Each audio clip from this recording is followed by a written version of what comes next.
Hi everyone, I am a bird lover today. I will show you some birds in my bird farm and introduce them. So without further ado, let's go to the main video. আসসালামু আলাইকুম সবাইকে স্বাগত জানাচ্ছি আমার নতুন আরেকটি ভিডিওতে। আজকের ভিডিওতে আমার সমুদ্রময় একটি ভিডিও হতে যাচ্ছে, কিন্তু আপনাদেরকে আমার পাখির নতুন কিছু কাণ্ড কারখানা বা নতুন কিছু আপডেট আপনাদের সাথে শেয়ার করব। প্রথমে দেখতে পাচ্ছেন একটা মুরগি, এটা কুচে বসেছে কয়টা ডিম নিয়ে। আমার পাখির ঘরেই ও কুচে বসেছে ডিম নিয়ে। পরে দেখতে পাচ্ছেন আমার বাচ্চাটা, ও অনেক দিন যাবৎ একা রয়েছে, তবে ও এখনো আলহামদুলিল্লাহ বহুত ফিট রয়েছে। পরে আমার গুবুগুলা, এগুলা একদম বেকার বলতে গেলে, বেহুদা আমি লালন পালন করতেছি, এগুলোর থেকে এখনো পর্যন্ত কোনো ফল পাইনি। পরে এই সাদা কালো দেশি মাদিটাকে চিনতে পারছেন সবাই। ওর জোড়া ছিল রেসা নটার সাথে, কিন্তু ও বর্তমানে আমার এই দেশি পায়ে মোজালা কবুতরটার সাথে জোড়া নিয়েছেন।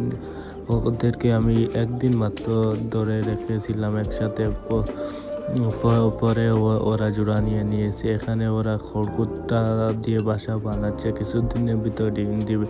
এটা হলো আমার গিরিবাজগুলা, যেগুলোকে অনেক ভিডিওতে আপনারা উড়তে দেখেছেন। এই যে উপরের নটটা দেখতে পাচ্ছেন, ওই রাসা নটটা, এবং এখানে এই যে ছোটো দেশি কবুতরের বাচ্চাটা ছিল ওইটা বড় হয়ে গেছে। আর এইকে তো আপনারা সবাই চিনেন, আমার বাসার সবচেয়ে বেশি ভালো উড়া নর কবুতর, এটা আমার বাসারই বাচ্চা। ওকে আমি 2 কিলো পাল্লা করেছিলাম, ও চলে এসেছে।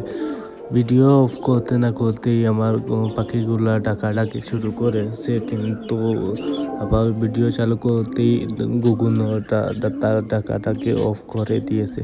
কিন্তু দেখতে পাচ্ছেন, আমাকে দেখার সাথে সাথেই আমার বাজিকটা কেমনভাবে ডাকাডাকি শুরু করেছে। ও মাদি ছাড়া অনেক দিন যাবত আছে, তাই ও পুরো এখন ব্রিডিং মুডে আছে।